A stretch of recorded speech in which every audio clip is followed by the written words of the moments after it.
Find the slope of the graph of the function of the given input value. Round your answer to 3 decimal places.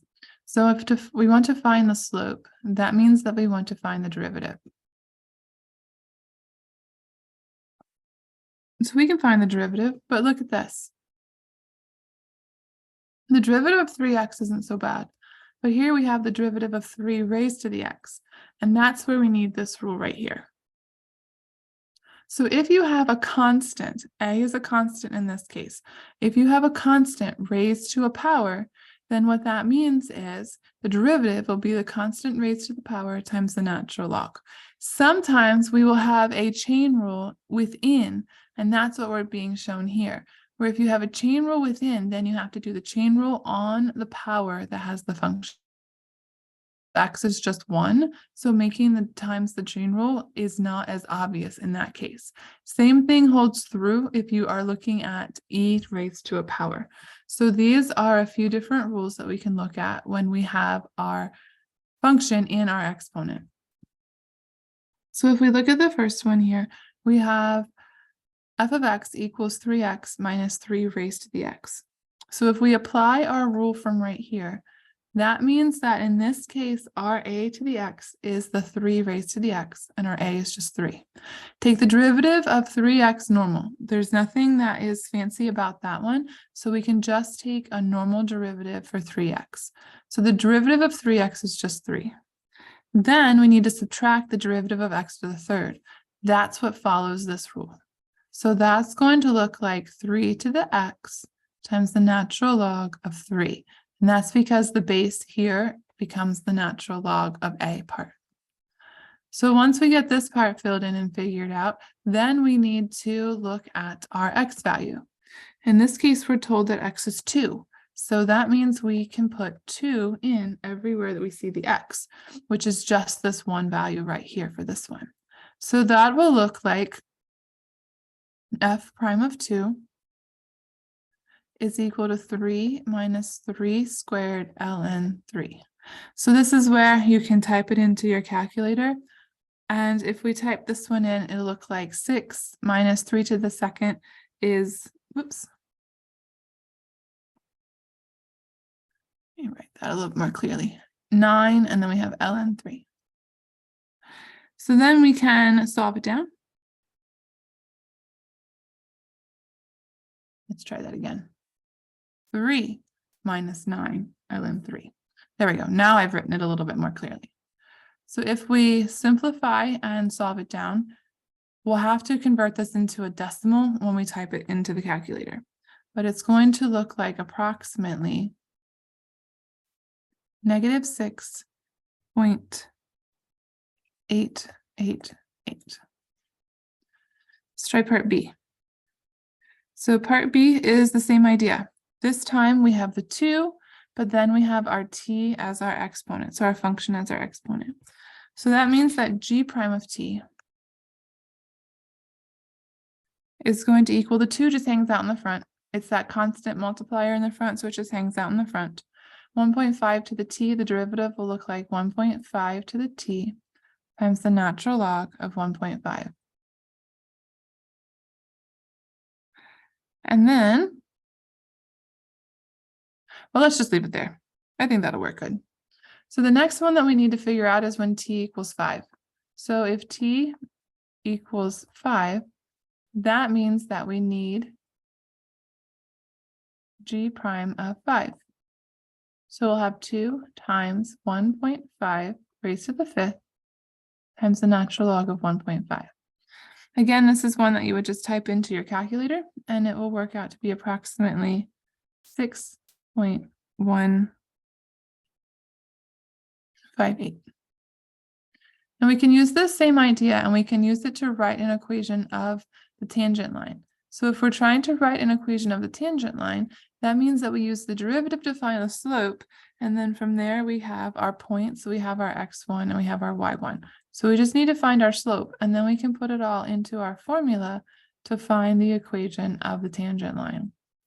So let's find our derivative. So we need y prime. The derivative of x squared is just 2x. And the derivative of 2 to the x would be 2 to the x ln 2. We know that x is 3, so that's going to look like 2 times 3 minus 2 to the third ln 2, which will give us 2 times 3 is 6, 2 to the third is 8, ln 2. Type it into your calculator and it works out to be approximately 0.455. Now we can put all that in. We have y minus y1, which is 1, equals 0.455 times x minus x1, which in this case is 3. So if we multiply through, we get 0.455x distributing right here. And then 0.55 times 3 gives us 1.365. Add 1 to both sides, and it looks like the equation of our line is 0.455x. And then we have minus 0.365. So that's the equation of our line.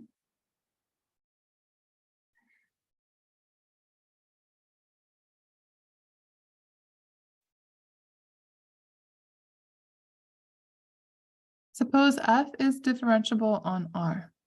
Let f of x equal f of e to x and g of x equal e to the f of x. Find expressions for f prime of x and g prime of x. So if we're trying to find some expressions, well, let's see what we can do. So let's start with f prime of x.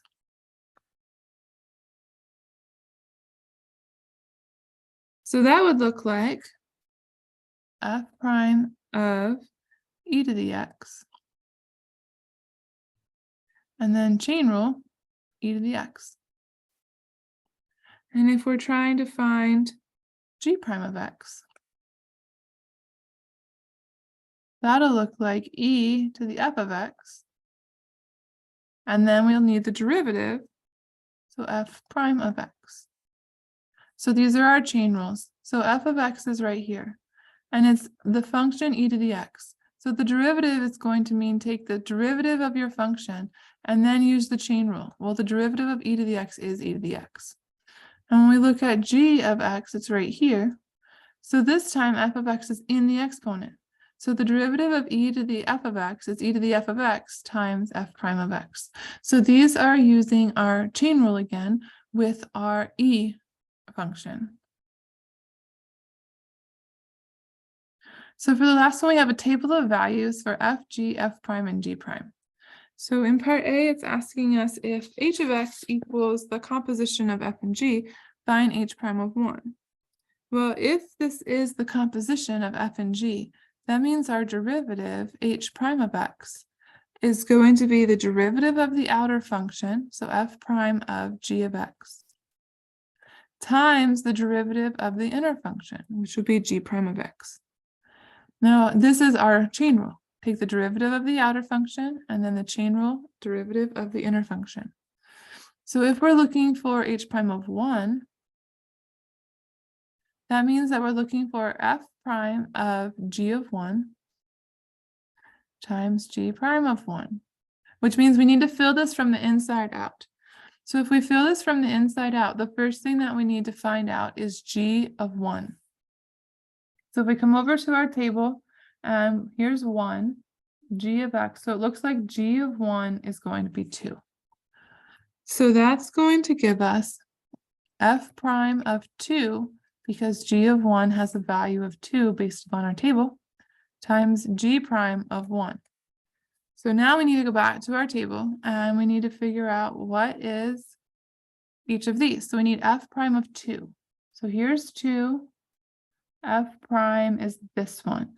So it looks like f prime of 2 has a value of 5. And then we need to figure out g prime of 1. So here's 1. G prime of 1 looks like 6. So 5 times 6, that gives us 30. Let's try the other one. So h of x is going to be the composition of g and f. So switching it around this time, but that's okay. So h prime of x is going to be take the derivative of your outer function and then use our chain rule and have the derivative of our inner function. And if we want h prime of 1, then that means that we want g prime of f of 1 and then f prime of 1. So we need to start from the inside out again. So let's look at f of 1. Here's 1. Looks like f of 1 is 3. So that's going to give us g prime, and then f of 1 was 3. And then we need times f prime of 1. Well, g prime of 3 is what we need next. So here's 3. G prime is all the way over here. So that looks like it's going to be 9. And we need f of f prime of 1.